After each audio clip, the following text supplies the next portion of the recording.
So welcome to SydDT number 97. And tonight we're lucky to have Nirish Shakya all the way over from London. Great. Yay. And he's going to be... I'm used to this weather, by the way. Yeah, and brought it with him. So the topic tonight is Lost and Found. The designer, Lost and Found. We'll get into that in a moment. Just to kick off, we'll get the clicker to work. And just want to acknowledge that we're on Gadigal country and pay my respects to elders past, present and future as well. And a big thanks to our sponsors. So, who's been to ThoughtWorks before? Few hands. Awesome. Kate's going to tell us all about ThoughtWorks. But it's awesome to be back in the ThoughtWorks space. It's been a few months since we were last here. So, Kate, tell us about ThoughtWorks, Kate. Hopefully there'll be a few more events in the coming months and year at ThoughtWorks. So who's ThoughtWorks? So we are a consultancy that do custom software. We bring together strategy and design and technology to deliver digital products and services for our clients. And as part of that, design is really central to what we do, which is why we have a few ThoughtWorkers here tonight. And so that's ThoughtWorks. Awesome. Yeah. Thank you, and thanks to ThoughtWorks for hosting us. And I always forget this part, not me, but I'm Ben. And I'm from Dynamic 4, so we're a social enterprise and B Corp, and everything we do is around how do we use design and innovation to help create the conditions for people and communities to be happier. And the way we do that is by coaching, training and working alongside leaders to help them design, build and launch business ideas, products, services that customers love. They actually make money because we need that. And they also do great things for people on our planet, all while actually increasing our well-being and all the stakeholders in the mix while we do it. So it's how do we bring all of those pieces together and then make those ideas real. That's fun that we get up to. So, and I'm also a co-founder of SydDT, in case you're wondering that. So this is the team that brings you SydDT every month. Lately it's been more than once a month. We've had a few this year already. So we've got Kate, who you've already heard from, Lucas, Zoe! And Kylie can't make it tonight, but she'll be back in action next one, I think. And a huge thanks to all of you. So it's the community, that's the whole reason we do it. And you'll notice as at this morning, we're at 9,277 members. So we're closing in on the 10th day. So you're amongst friends, there's lots of friends here. This is their first SydDT that you've been to, how many hands? Woohoo! Love you guys. So what's that, about 25%? Awesome. Who's been here pre-COVID times? There we go, that's the vast majority. Who was here in 2017? 2015? If you were here then. Yeah. Well, next month, not next month, June is our 9th birthday. So, and it'll be our 100th meetup. And so we've got just over 2 months to go. And as an interesting little vanity metric, can we get another 723 people to join the community? So we want a pyramid scheme, go get your friends, get them to sign up, costs nothing to join SydDT. But yeah, it'd be awesome to get to the 10K number. But thank you all for being part of the community, that's the main thing. And we've got more stuff coming up. So next week, we've got another one, which Lucas will talk about in a moment.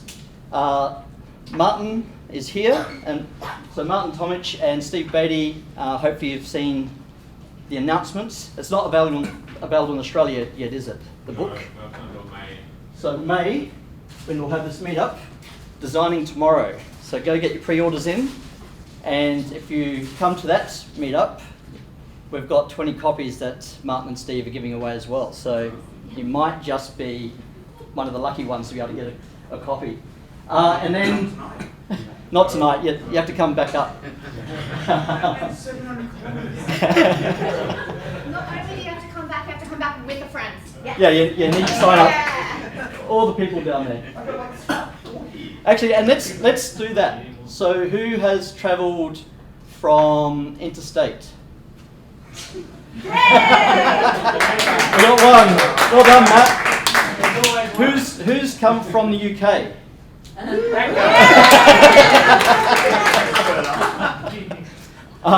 Who's come from Europe? Yeah, see? There you go. So we've got some well-travelled people to be here tonight. Oh yeah, anyone else from, I thought it was a very Eurocentric view of the world, but anyone from any other international places that are here tonight? Newtown, mate. Newtown. Definitely need a passport for that one. And then in a couple of months, as I mentioned, we'll have number 100. It will actually be here, so you get to come to ThoughtWorks and hang out again. The next two won't be here. They'll be at Think Place in Surrey Hills. I think I'm pointing in the right direction, I hope. Yeah. And so we'll talk more about what the number 100 is, close to the date. Okay. Awesome. And over to you, Lucas. Tell us what's happening next week.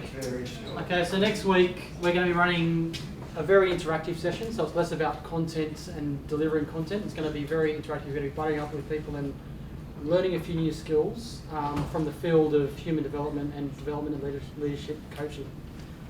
So to give you a bit of context, I've done a bit of training in this space, and the penny sort of dropped for me in the context of similarities in that space and what we do in design. And if you think about the double diamond, for those that are designers will know that really, really well. For those that don't, essentially the core principle of the double diamond is that the real problem you're trying to solve, or the problem that's coming into the design space, is never the real problem. You're always trying to reframe what is the actual real problem when we're getting into the hearts and minds of the people we're trying to design for. Now when we're doing that, there's things we do as designers to get to that nucleus in the centre of the two diamonds. In a coaching context, you're doing much the same thing. You're trying to understand a lot of human patterns, and there's a lot of science and understanding from, we think about Maslow's hierarchy of needs and a lot of those patterns. There's some really simple skills that we can learn from developmental coaches that you could probably apply to some of your empathy interviews to stop us getting into inferring some of those things and actually getting to the real core of how the person you're interviewing is actually running their personality. And it's really amazing when you see someone actually do it in person. So we'll be doing some live demos of those types of things, a couple of interviews. Hopefully some of you can bring some examples of some really great experiences you've had as a customer or really bad experiences as a customer. And we'll just teach you some really quick techniques that you can use to help you listen better, to help you identify the right question to ask just purely by being there and listening. So it's hopefully going to be a lot of fun. We'll be doing that at Think Place next Thursday. And hopefully we'll get to see a lot of you guys there again next week. Awesome. Thanks, Lucas. So hit that QR code. That'll take you to our meetup page, and then you can sign up for Thursday next week and have the fun all over again. And if you're not doing that, then who's coming to Design Outlook Design Leaders on Thursday? Got a few hands. Awesome. And Eri is one of the presenters as well. So half day, it's lunchtime and we start with lunch. It's going to be 3 topics, and then presenters sort of leading with some provocations as opposed to sort of long sort of theory. It's more setting some content up with some provocations, and then it'll flip out into a round table format where each table will have a host, and then it's a discussion on that topic, and then we go to the second topic, sort of rotate through. So it's a very interactive day. Starts with lunch, finishes with drinks, and lots of fun in between, before, during, and after. So that QR code will get you to the page to buy a ticket for that. If you use the code SydDT, it's 10% off. And if you're really keen, I might be able to sort you out with another deal. So if you're 10% off isn't good enough for you, then come and have a yarn. There might be a special deal. And now, so that's all the stuff sort of coming up, but now we get to hang out with Nirish, and he has been, I'll let you do your proper intro, but Nirish and I have known each other for a long, long time. So before moving to London about 10 years ago, he was in Sydney for many years before that, 11 years, I think, to be specific. So back in the days of the late 2000s, early 2010s, Nirish and I used to hang out and have fun. He's been a huge part of the Sydney design community before he moved to London, became a huge part of the London design community. So he's international. So described as a design thinking consultant, educator and coach. And hopefully you've also heard a subscriber to the Design Feeling podcast as well. So that's a podcast that Nirish is the founder and host of. I've been lucky to be a guest. Martin's been a guest. Any other guests in the room? Not yet? Not yet. You might be recruiting. Share some interesting tales and you might end up on the podcast. So awesome to have Nirish being able to, while on holiday, come and hang out and share some of his sort of experiences and reflecting on of the 50 plus designers and change makers and other people he's interviewed on the podcast. Some of the key sort of lessons and patterns and thoughts and insights and your own reflections on that process as well. So I'm really excited to finally have you here and introduce you and hand over to you, and let's welcome Nirish.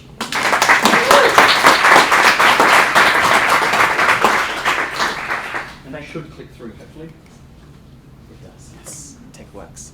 Thank you very much, Ben. Designer lost and found. So I was born in a Buddhist family in Nepal. And as part of our Buddhist traditions, we have to basically be ordained as a monk when we're, children. And this was one of my rituals there where I had to literally become a monk and basically wear a monk's robe and live with the monks, let go of the worldly pleasures and adapt a life of simplicity and mindfulness. That's my picture of my parents when I was 4 years old. But don't worry, they didn't abandon me there. I did eventually, swap my orange robes for an ill-fitted, oversized suit. But throughout this entire upbringing, the core value that was instilled on me was of discipline and hard work and success. And I really took that into heart. It was all about, standing up straight, making sure that you look good for the camera and smile for the camera all the time, although I was being a bit of a rebel there and not smiling for the camera. But I basically always followed those rules of, working hard. This is a picture of all the school captains in my school, and I don't know why I was there. I didn't choose to be one of those captains. I wasn't particularly comfortable in that role either. But I knew that would make my parents proud. And that journey took me all the way to Australia. And I did my undergrad in computer science, which I hope that made my parents proud. Then obviously as a natural pathway, I became an engineer. And it took me 5 years to realize that I actually really hated it. In fact, I was really bad at it. I was really shit at it. I was a really shit coder. I just didn't have the same, brain capacity to code. But luckily, I found UX. This was when I was actually doing my master's at UTS, and where I met Martin. I think you were a tutor back then, or you were one of the lecturers back then. Something like that. Yeah. Back then. It was back in the days. This is one of our, traditional pictures of a UX designer kind of pointing at walls and sticking post-its. I was just pretending that I wasn't actually doing it.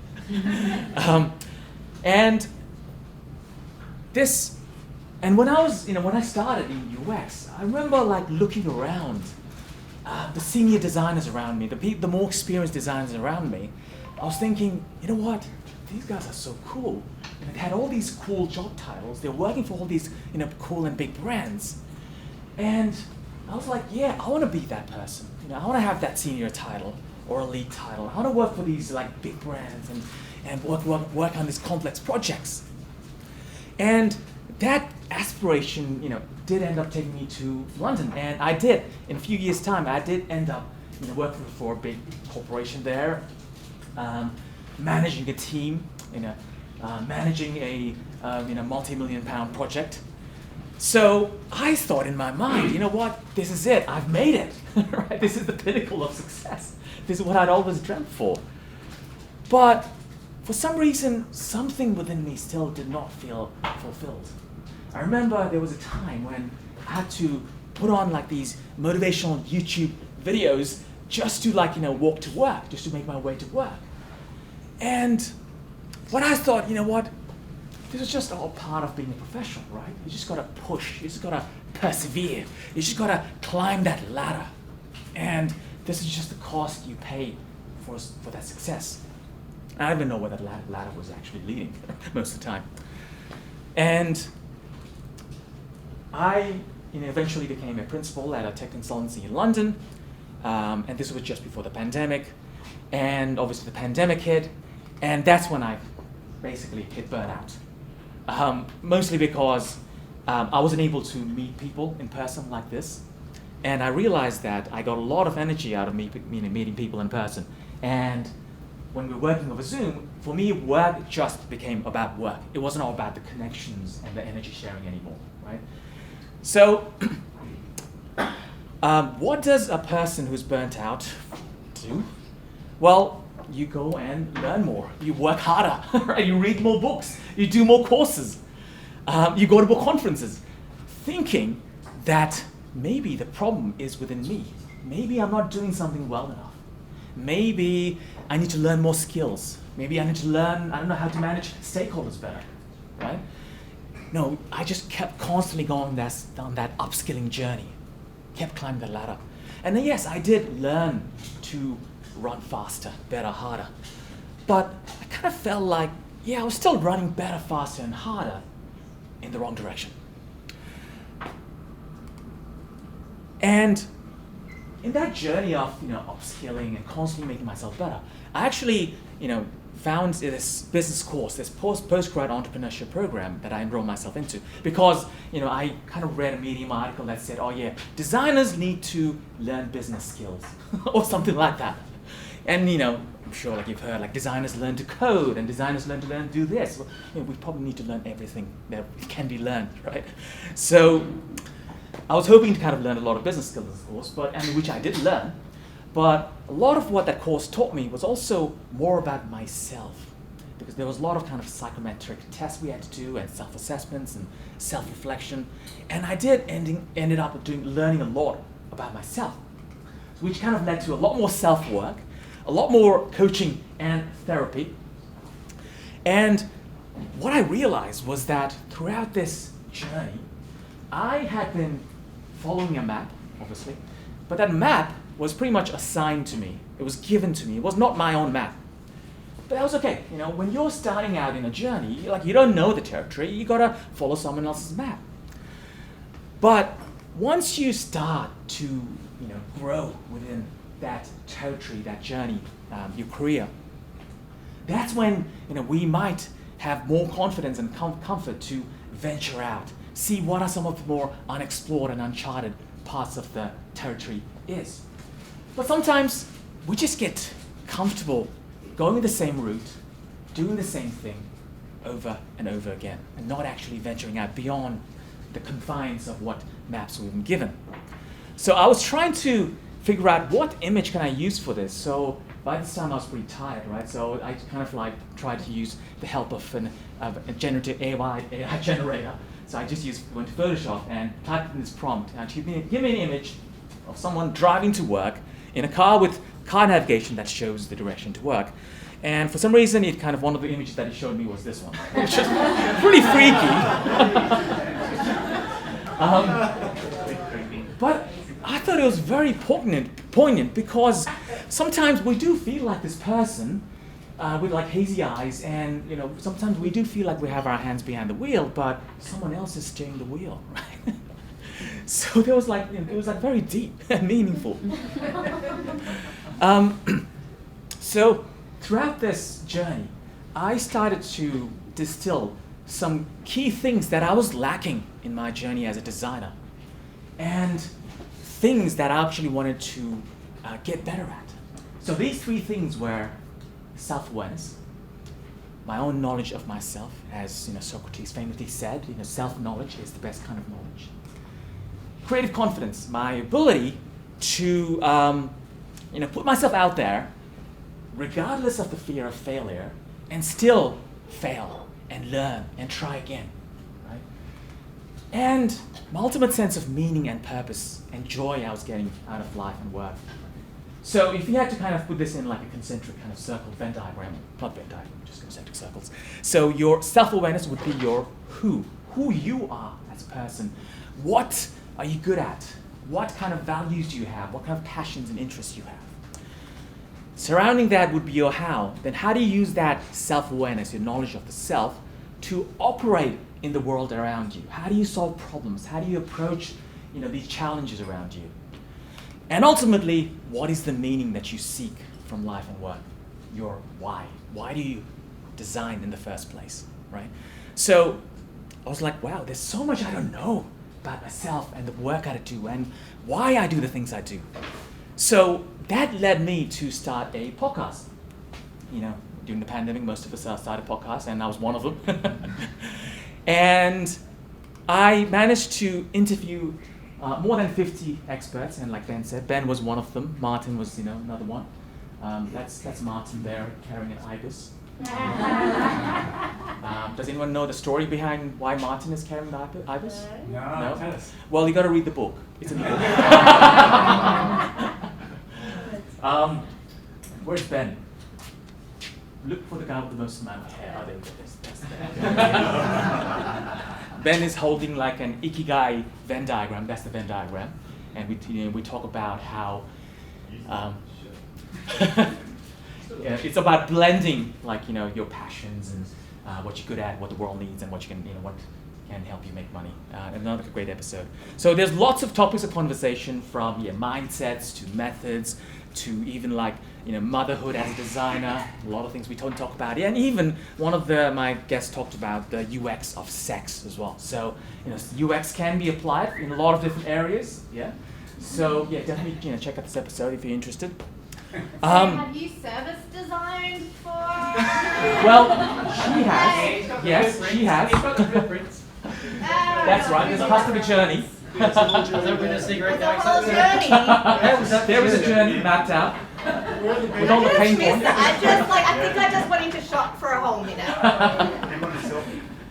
But Yeah, I took a selfie. You can what the fuck? Yeah, exactly.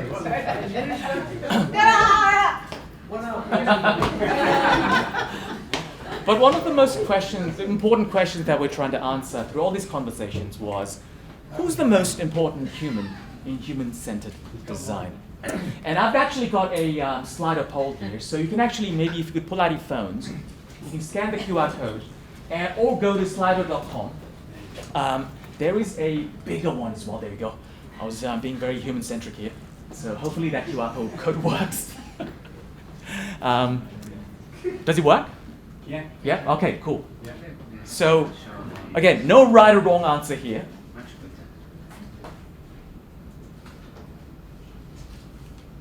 I'm going to go back. So we've got 7 people. Anyone dare says shareholders? 5%. No. I think we agree there's no wrong answers. There is no right or wrong answer. Shareholders. Hey, shareholders are humans, right? That's surprising. Come on. That's just for you. Find me later. You're easy to find. Cool. So, Science is 0 and others is making a run for it. yeah. Others is making a run for it. Yeah, that's right. Cool. So obviously, for us, that's a very important, answer. Like we design for our customers and our users, right? And that's what we've been trained for. But one of the things that came up from all this conversation was that none of those people actually matter. The only person that matters is you. You are the most important human in human-centered design. And it's kind of like the oxygen mask principle, right? Like, if you don't have your oxygen mask on, you can't really help other people. And a lot of times, we do tend to forget to put on our mask first. So I basically listened to all the episodes. In fact, I've probably listened to each episode like at least 3 times. And each of these episodes are like an hour long, hour and a half something. So that's a lot of times that I spent. But what I also did was to make sure that my analysis was right. I actually fed all the transcripts of the episodes through ChatGPT, and I actually got ChatGPT to also kind of pull out some key themes from all these 50 conversations, and it did a pretty good job actually. So I actually kind of cleaned it up, and these are the 5. I would say some of these are pretty counterintuitive, themes as well in terms of things that we learn from a lot of these conversations. So the first one is pretty much everyone I spoke to talked about how important it is for them to pause and reflect. And one of the things that we talked about is how we notice and pay attention to the world around us, the world external to us. For example, the people on that list earlier in the poll, our clients, our users, our colleagues, the products and services that we design. But we seldom look inside, right? And because we are always running so fast towards deadlines, deliveries and whatnot, we just don't have the time to actually sit down and really reflect on who we are as a person, as a designer, as whoever that you might be. This is my friend Sam Griffiths. He was actually he's a designer in London, and he was recently arrested for a climate protest as part of the Just Stop Oil protest. So he was just like walking down London, and he got arrested, put in jail for 60 days or 2 months. So it was a pretty challenging time for him and his family.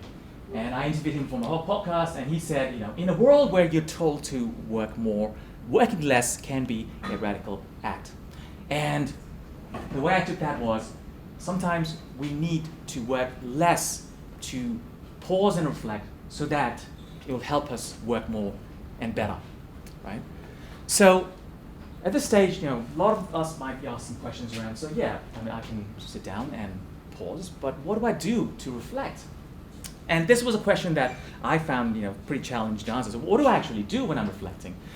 And these were some of the tips that I got from people, right? So one of the most basic questions you can ask yourself at any given moment in time is just ask yourself, how are you feeling right now? Or how am I feeling right now? Whether you're doing the dishes, whether you're driving, whether you're on the train, whether in the toilet, wherever, right? How am I feeling right now? And I've got another poll here. You can probably use the same slide from earlier. So I've actually got a prize for the most authentic answer. So, our feelings are like Marmite, as they say in the UK. The focus Vegemite, right? It is, yes. With Marmite, some people love it, some people hate it, unlike Vegemite, who everyone loves, right? No, right. Except for Americans. Leave now. I did manage to kind of sneak me past customs for in a quarantine. Cool. So most of you are feeling pretty relaxed, a bit hungry, interested, reflective, lost. I like that. Curious, sleepy, unsure. Marmites. Cool. 2462. That's an interesting one. It's like some kind of cryptic code. All right. So. Sorry, do you want me to mess with that? I will mess with that algorithm if you want. Go for it. Yeah. So, you know what? I might let someone do the honors and pick an answer, and I'll give that person this Marmite. Okay? Maybe Ben, or maybe. I'm feeling social. Go for it. Yeah. Do you want to pick? Do you want to pick? Do you want to pick? It's been a while. Not just feeling social, but being I mean, I social. was too busy trying to post. I haven't actually put my answer up there. But obviously hyped because, let's face it, I've only got 2 emotions. And one's energized and the other's hyped. Because, what else would I be? There's there's stuff like this happening all of the time, which is awesome and super dope. I don't know, freaking winning. Fair enough. Social. Now you have to eat a jar of Marmite. Oh no, you have to. Yeah. I'll eat it. That's part of the challenge. Actually, it's been All right, Ben. I'll let you pick one. Social is the key. Matt, Choose one word. All right, Matt. One word. Lethal. Is that what that is? Where's lethal? Ah, there you go. There's lethal. I'm happy with curious. I like curious. Curious? Who said curious? Steve Jobs. All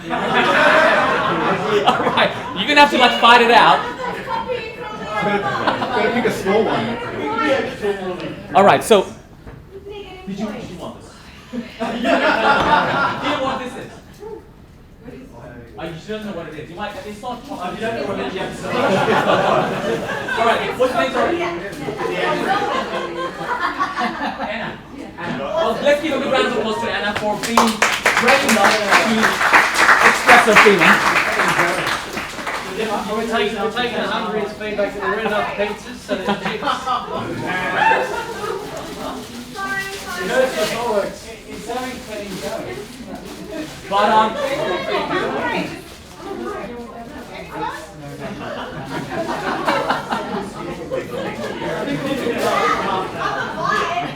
now this might seem like a simple question, like how am I feeling? But this does give you little data points about your current state of mind and the current activity that you're doing. So a lot of times, if we're feeling stressed, that is a signal from your brain that there's something that you need to pay attention to, right? If you're feeling relaxed, same thing. A lot of times, how we feel is an indication of how much we are enjoying that particular activity or not. So I'm going to talk about a few things around flow and energy in a bit, but this is some of the simplest things you can do. And if you want to go deeper than this, you can also ask yourself, so where am I feeling this? I mean, hungry is obvious, you're probably like, hungry in the tummy. But if you're feeling, for example, I don't know, pensive or scared, what is that? What part of the body is telling you that you're scared and anxious, right? For me, a lot like my jaws tighten, right? And again, those are like also physical signals that you can use as data points as you build your picture of who you are and what you actually want in life. There are also other questions that a lot of my guests asked was around what needs of yours have been met or have not been met. And I actually ended up doing a needs exercise. Sorry about the small fonts. But basically, I looked at all my activities over the last month or so, and I basically listed, okay, how was I feeling when I was doing these activities, and whether my needs were met or whether they were not met. You have multiple people's weddings. I know. Were your needs met in those weddings? I was actually photographing my friends' weddings then as well. So obviously, Your needs were not met. but obviously those were events and activities where my needs were met. But there's also a lot of other events and activities where I was feeling like frustrated and overwhelmed and disappointed. And I realized that some of these, there was like a pattern here in terms of, I was doing a lot of courses back then, and I wasn't getting a sense of progress in a lot of those courses. And progress, learning, and growth are some of my deeper needs. And because I wasn't getting a sense of that, I was getting really frustrated. So I took that as a learning to then, the next time I do a course or learn something, how might I put in a sense of progress into that? Or even when I'm creating courses for my students, how might I make sure that people get a sense of progress from that as well? Another question anybody asks is, what gave you energy in the last 7 days or week? What drained your energy? What are your natural strengths? So for example, you can do different strengths profile tests. This is one of the ones this is actually my strengths. So one thing that I learned from our strengths profile test was that for me, work ethic is not a natural strength. So I had to learn, I was forced to learn that, but every time I have to use work ethic for my work, in terms of like being disciplined and whatnot, it drains my batteries, it drains my energy, right?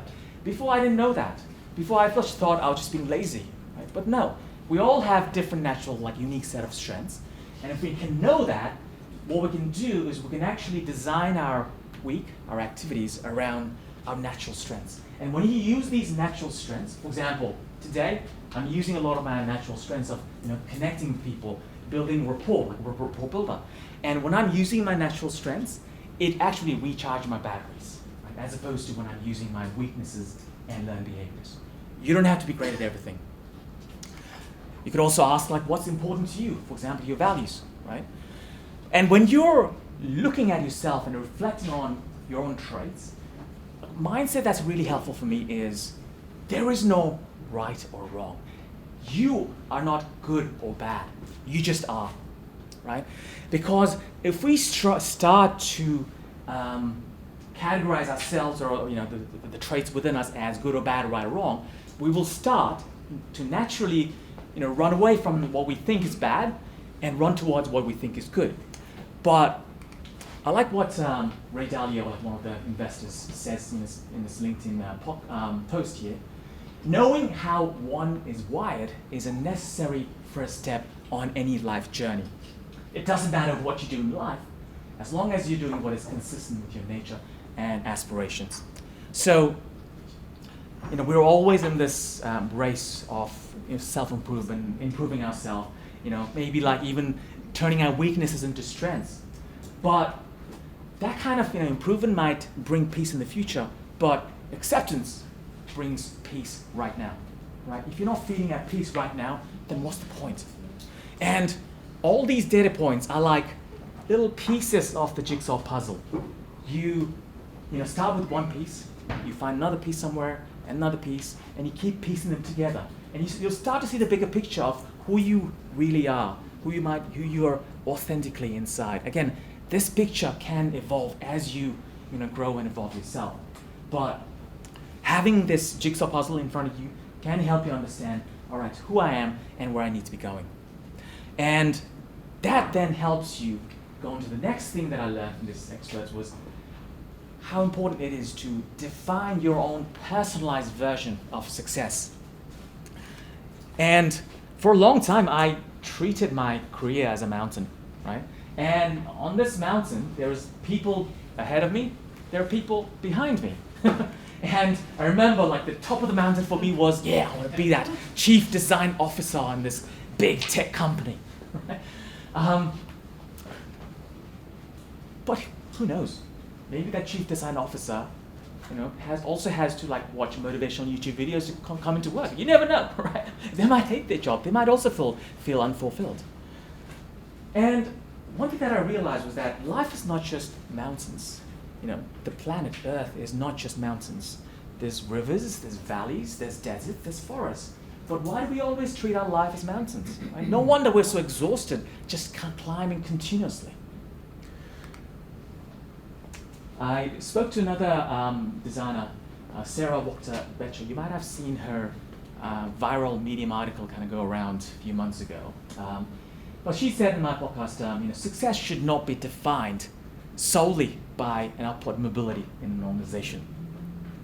I love this illustration from Liz and Molly. Some of you might probably know her illustrations. How we're taught to measure success, which is a lot of times, again, that's the upward mobility, the salary, the job title. But there might be other measures of success that might be more important to you, right? And this is not my job or anyone's job to dictate that. So my question to you is, where does your internal compass point when there is no external magnetic interference, right? And for me, my internal compass, well, first of all, I didn't have an internal compass. And if I did, it was always pointing at where other people's compass was pointing at. And that's, again, there is no right or wrong answer here, right? If that's the case, if that's where you want to go, then that's fine.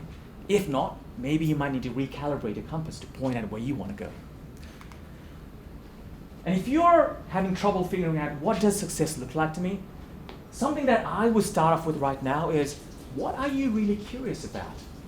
And you can answer this question pretty easily, actually. You can actually look at what kind of articles you read, what kind of YouTube videos you watch, what kind of social posts that you respond to. And again, those will be little pieces of the jigsaw puzzle that will help you piece together what are you really curious about and start from there. Because ultimately, you don't want to die with this regret, right? I wish I had the courage to live a life true to myself and not the life others expected of me. And apparently this is the #1 regret of the dying, according to Bronnie Ware, who is a palliative care nurse who used to look after people on their deathbeds. Another thing that I learned from these interviews was again, this kind of like fucked up my mind, right? So a lot of people are saying how it's important to prioritize joy over, making a difference or making money. And I remember I got into UX because I wanted to make a difference. I truly believe that, I still do, I believe that good design can change the world. And the thing is, I kind of switched that over to also, sometimes you gotta make money. And I did work for clients that were questionable, didn't align with my values, and I was happy making money. And then I switched over to, I have enough money now, I wanna make an impact. But it was this constant chasing of making a difference or making money. And I was speaking with the author of the UX Careers Handbook, and we did an episode on a mid-careers crisis that he was going through in UX. So he was thinking, I've been in UX for 25 years, and I just cannot fathom myself doing the same thing for the next 25, right? And the reframe, mindset reframe that he did was, he said, I want to make a difference in the world, certainly, but I also said to myself, my career is going to be about having fun doing what I'm doing. And that actually was very freeing. So sometimes letting go of our need to make that difference, have that impact, or make money can be freeing. And instead focusing on just having fun, right? So what I started doing was, I blocked out my client's name and what project I was working on. But basically, when I was doing my weekly planning, so I just kind of usually just sit down on a Sunday afternoon and plan my week out. So, for example, I had to attend this design freeze meeting with the developers to kind of freeze the design for that particular sprint. And what I tend to do is I tend to tag my activities for the week with whether it's an urgent activity, whether it's a meaningful activity, something that's meaningful to me, or whether it's something joyful to me. And what that does is it actually helps me plan my week around these activities. So for example, all these red bits are things that are urgent, but they kind of drain my energy. Checking homework, and don't tell my students, checking homework sucks. Recording my feedback. There was a client project I was doing for General Assembly. There was a bit of the clients were a bit kind of weird, so that kind of sucked. So that was a big red for me. What I did was, before I learned about this technique, what I would do, I would just kind of go straight into the week, and by the end of the week, I would be so exhausted and drained that I wouldn't even know why. And I thought, maybe it's my fault. But no, it's not your fault all the time. So what I did was I started to proactively put in activities that would actually recharge my batteries around these things that would drain them, right? So for example, dancing, I love dancing. For example, having lunch with some people I like. More dance, go to the gym just before some of the energy draining activities. And that really helped me kind of balance out, the draining of the batteries and the recharging of the batteries throughout the week. I love this little illustration about how to feel energized after a break. And what we think we need to do, fully unplug. But sometimes we also need to plug into other sources of meaning and joy, right? Not just not do anything. And if you want to not do anything, there's also an option for that. So I spoke to Robbie Swell, who's a coach and author of the 12 Minutes Method series, and we're talking about how he plans his week. And he says he tries to eliminate or delegate at least one energy draining task each week. So one advice I have for you is, unfollow people on LinkedIn that sap your energy. There's so much bullshit that goes around on LinkedIn, right? It doesn't really make sense. And it really saps my energy, right? So don't be afraid to let go and declutter. Because your life is made up of these tiny fleeting moments. It's like a film roll where each moment is like this, what's it called, a snapshot. You want to make sure that you're consciously designing your life to fill as many of those roles with joyful moments as possible. Otherwise, if you're not doing that, then it's going to get filled with these urgent tasks that you don't even enjoy doing and you don't even find meaningful, right? But sometimes we have to, do the non-joyful tasks. We got to do the taxes. We got to pay the bills, right? So this is where the people I spoke to said there are ways to reframe these non-joyful tasks as well. One of the things you can ask is, what if this task was fun? What would it look like, right? Maybe you can gamify that task. Tim Ferriss says, like, what if it was easy?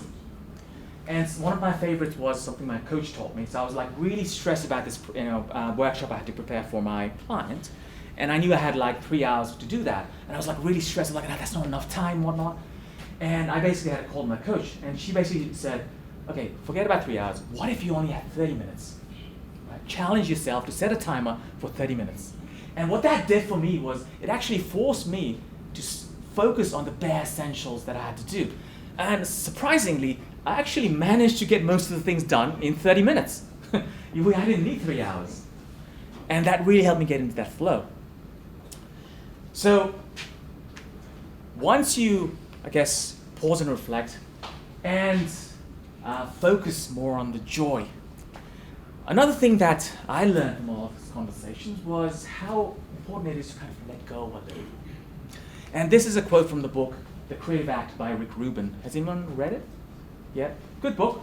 And he says, we tend to think that what we're making is the most important thing in our lives, and that it's going to define us for all eternity. But no, it's not as important. It's never as important.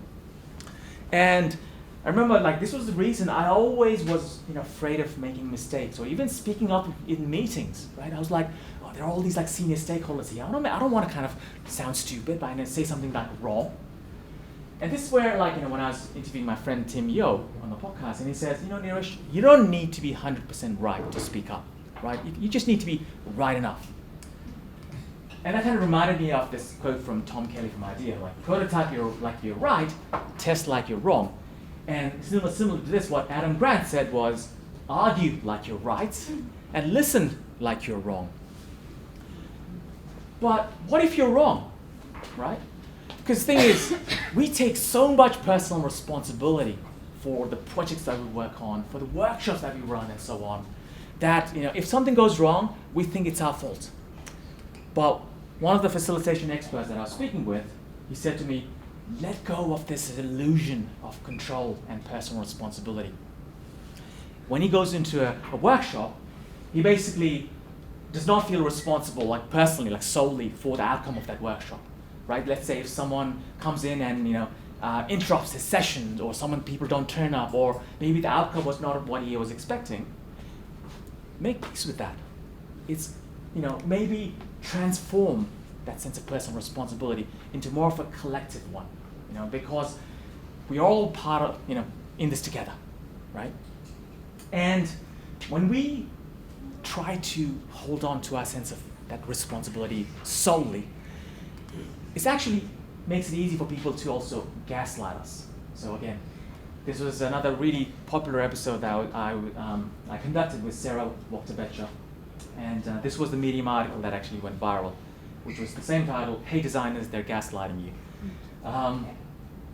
Like, I'm sure you've experienced this, you worked on a pitch and you didn't win the pitch, and you probably just put the blame on yourself. Oh, I could have done this better, I could have done this differently. Or maybe your boss said, oh, you should have done this, you should have done that, right? Maybe the project failed. Again, you take the blame yourself. A lot of times as designers, we have to justify our presence, prove our value, sell design to non-design stakeholders. And this can be a really tiring way to work if we always take the blame and responsibility for everything.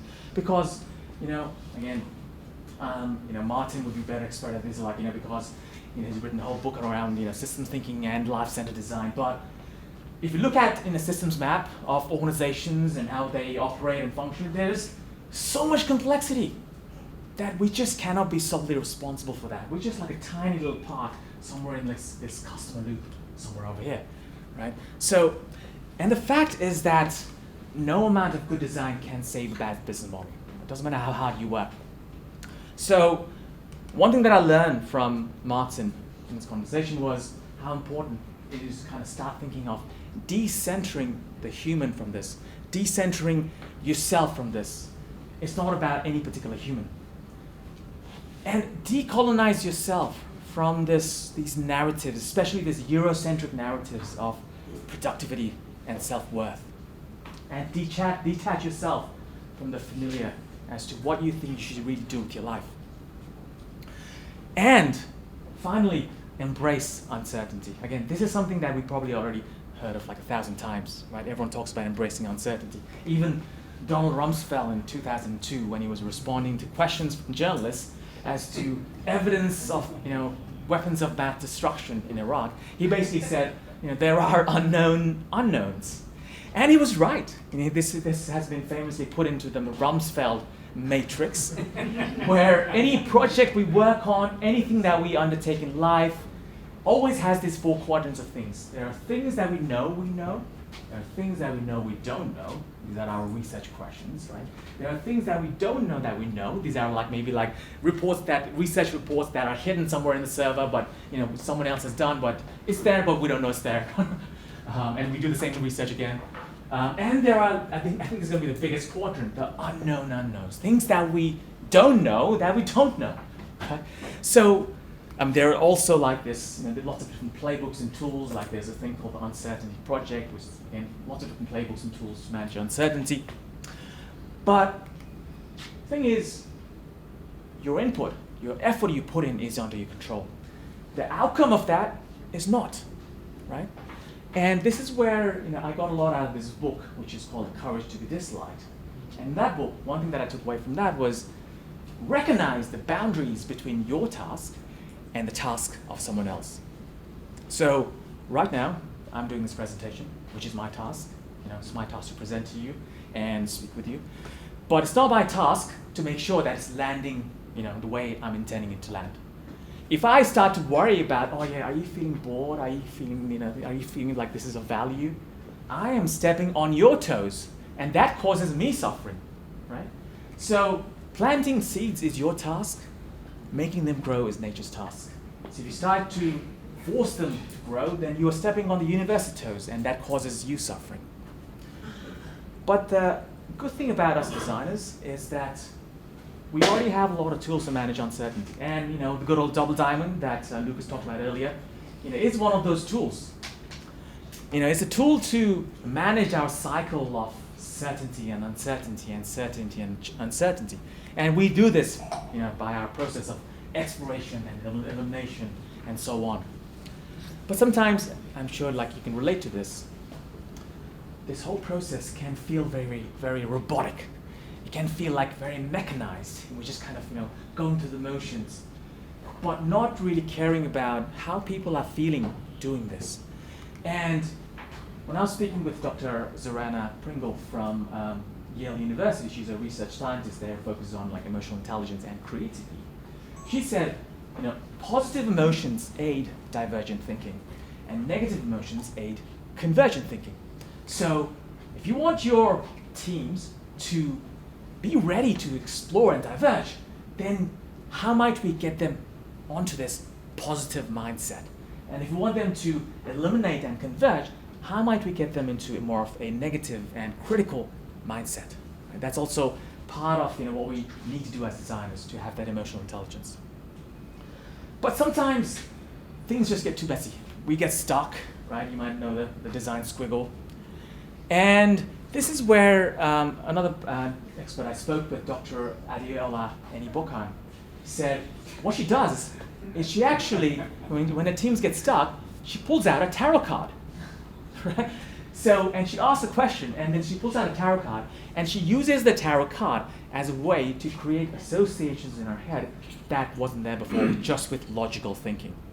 So don't be afraid to use these external prompts to actually help you in this journey.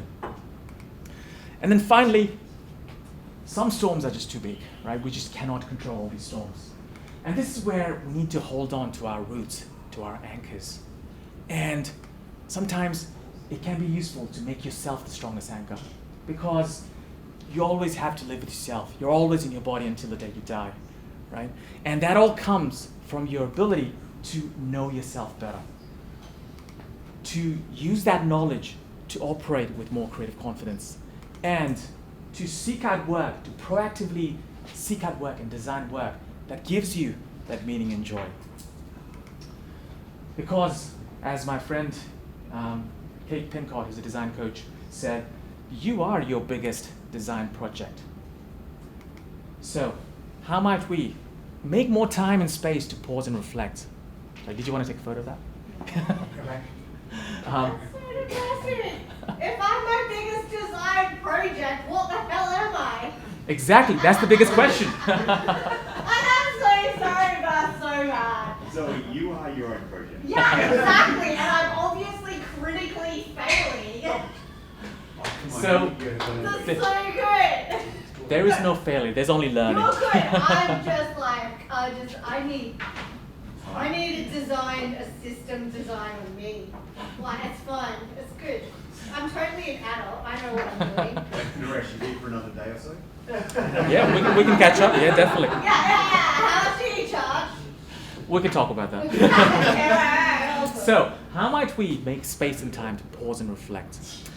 Regardless of how busy we seem we are, how might we define our own success, our own personalized version of success, not the version that what our colleagues are following or the chief design officer is following? How might we prioritize joy over impact or money? And how might we let go a little and embrace that uncertainty a bit more? Thank you very much.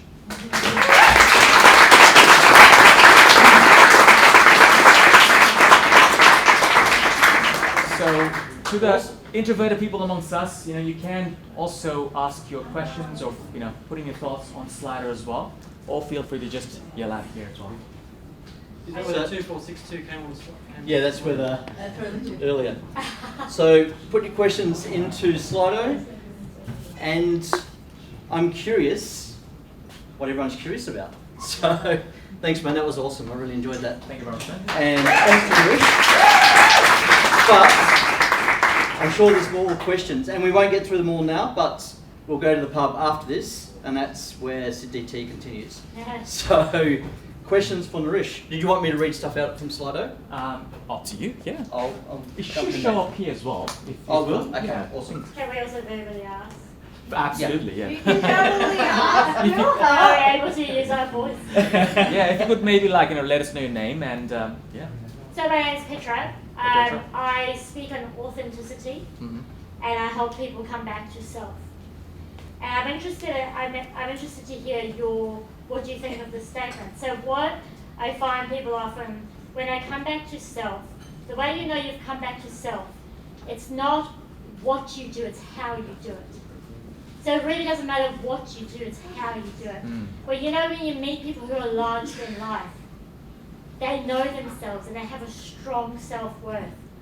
And I wondered if you found that in your experience, is that it didn't matter, was there ever a time when you felt you were so congruent with who you are, that irrespective of who was in front of you or what you were doing, that you could just be your true self? Mm. Can I just I'm going to interject into that, but that is such a Kantian argument, right? It's it's your intention versus what it is that is perceived. Sorry, I should really hand back to you, but I'm nosy and one far too opinionated. But that's a Kantian argument though, and it's great. So where do you stand on Kant? Yeah, for most of my career, I didn't have that self-awareness, and sorry, what was the question again? Sorry. So what I was really, It's intention versus action. No. What I'm really interested in is really the journey is always coming back to self. And when we show up as our true self, it doesn't matter what we do, it matters how we do it. Mm. And I think there's often a mismatch. We're always looking for our purpose, but it's not what we do, it's how we do it. So how has that changed for you? How's all this knowledge changed how you do things, how you show up? Yeah, one of the clear examples is the fact that I'm doing this presentation, right? I'm not talking about UX, craft, workshops, Figma. That's what I thought I had to talk about. In fact, when I started, talking about UX or as a designer, I thought, I had to talk about everything that everyone else was talking about. And it took me a lot of courage to now sit down and really think about, what do I care about? And that's when I distilled down to, I care about these things, making sure that I can do what I can to help people with their self-awareness, creative confidence and meaning, which a lot of times is totally not related to what we do as designers, right? So yeah, having that self-awareness gave me that courage, the confidence to come out and talk about this. It's interesting, just to build on what you were saying, Petra. One of the phrases that you had in there was, I think Martin added it, was decolonise yourself.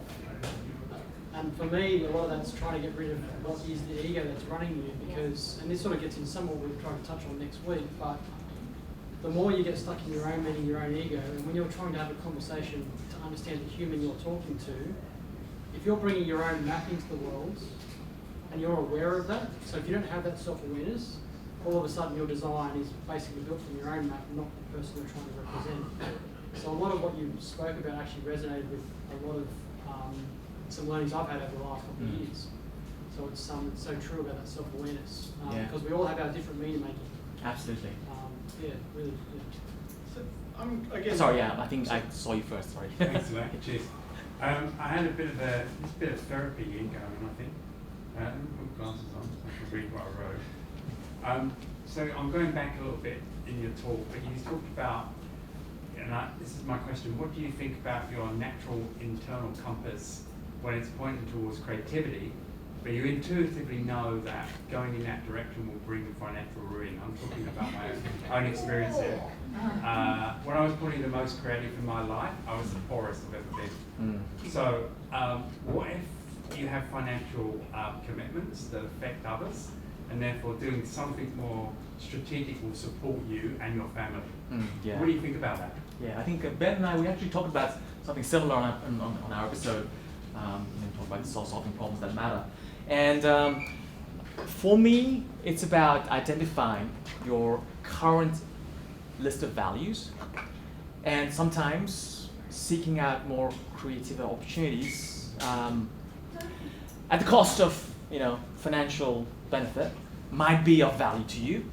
Other times in your life, that might change, right? I think, again, that self-awareness comes from really understanding what is important to you in your stage right now, right? And in making that value-based decisions. It's helped me in the past. At least you have agency now to decide, what you want to do. And like Petra said, it doesn't matter what you do. It doesn't matter whether you go and work for, I don't know, some evil company, or whether you work for, as an artist, right? As long as you have that agency over why you're doing it, maybe that's what's more important. Sorry, a values conscious or unconscious then?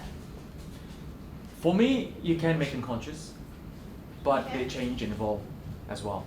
But if you truly believe in them, or if you're meant to be moved by them, where do they actually sit?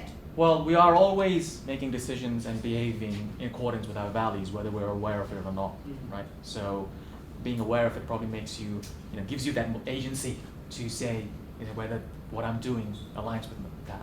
So when we're aware, though, of our own biases, it's like really hard to be aware of our own biases. So how do you propose you filter for them?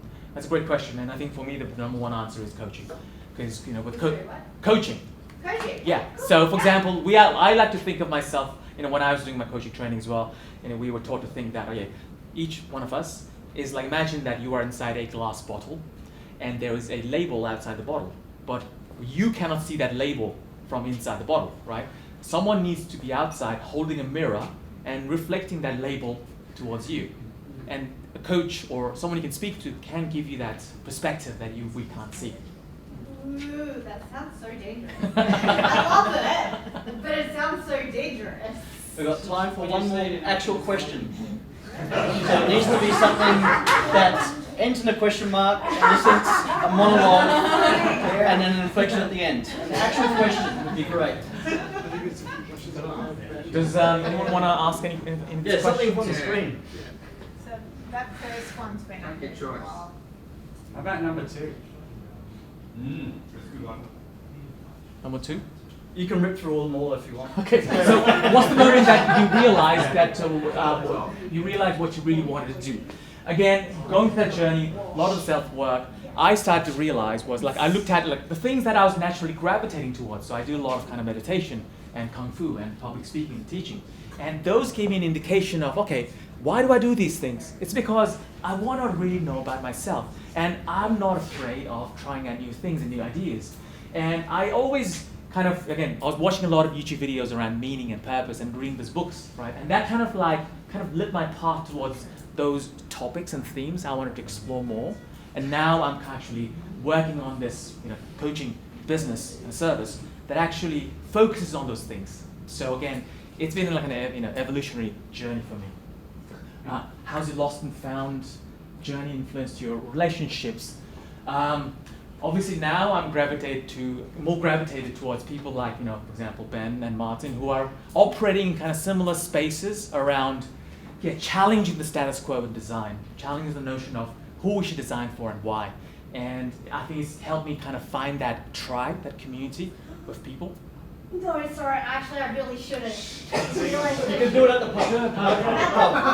You can do it. Okay, but louder, obnoxious, or like... And later at the pub. Anyone else would like to talk? Challenging the status quo for yourself, and you're... Okay, it's fine. Yeah, For myself and for the world. I've got so many questions! Yeah, and later. Cool. Do we have time to cover these, or go. how do you think age and maturity correlate with? Oh, where did he go? Where did he go? At the bottom. Oh. With this internal reflection, does someone coming out of school need to experience some of the struggle? That's a great question. And a lot of our school and university education does not focus on these things. It only focuses on making you part of a production line, getting you as quickly as possible into that efficient production line. But if we can make people aware of some of these things about who they are, and again, this is going to be very difficult for like someone coming in straight out of school, because a lot of times they haven't experienced the world, right? A lot of this comes from that experience of having that lived experience. But if we can kind of give them some of the tools to do this in smaller iterations from as early as possible, I think we can create and develop a more self-aware bunch of people around the world. And I think that self-awareness will help people feel more at peace so that they can actually do the things that actually bring more peace in the world. I've got one question that I really would love to ask you. I wonder how your self-worth has changed since you've started this journey. I think now I just give less fucks about what people think. And yeah, I used to think I really care about what people thought about me. And now I'm like, you know what? Nothing matters. It's not my task to think about what you think about me.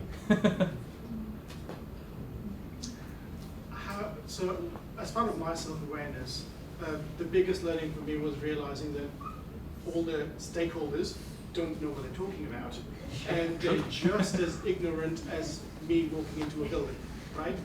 How do you explain in a design concept that that's what the truth is without actually saying that everyone in the room is an absolute idiot, right? Without making them seem that way. Yeah. I think like for me it's about, again, setting up house rules to make it easier for people to adopt that beginner's mindset, empty that cup, right? And say, hey, let's pretend that we don't know anything, right? Let's pretend that we're all stupid. Rather than saying, hey, we're all stupid, let's pretend. And giving them that kind of safe playground with a set of rules to just, say whatever, act crazy, come with crazy ideas, whatever, right? I think creating that kind of framework, playground, rules, it's, in my experience, does help. Was that part of your self-awareness journey? Realizing that people don't know? Possibly, I don't know. We're all a work in progress. Awesome. Any closing thoughts, mate? Closing thoughts. Well, Martin told me that this has been a pretty good turnout despite the rain. So he told me, even Ben told me that when it rains, people don't show up to meetups. So thank you so much for braving the rain. If this was the case, all London meetups would be empty all the time. It rains all the time. So again, thank you so much for taking the time out, braving with the elements, and being here to be part of this, I guess, this conversation. Like, I'm not here to present you with answers. I'm here to, put these questions to you so that you can take away and answer these questions for yourself. And I think we're all part of this journey, and it's a lifelong journey, and I wish you all the best for that.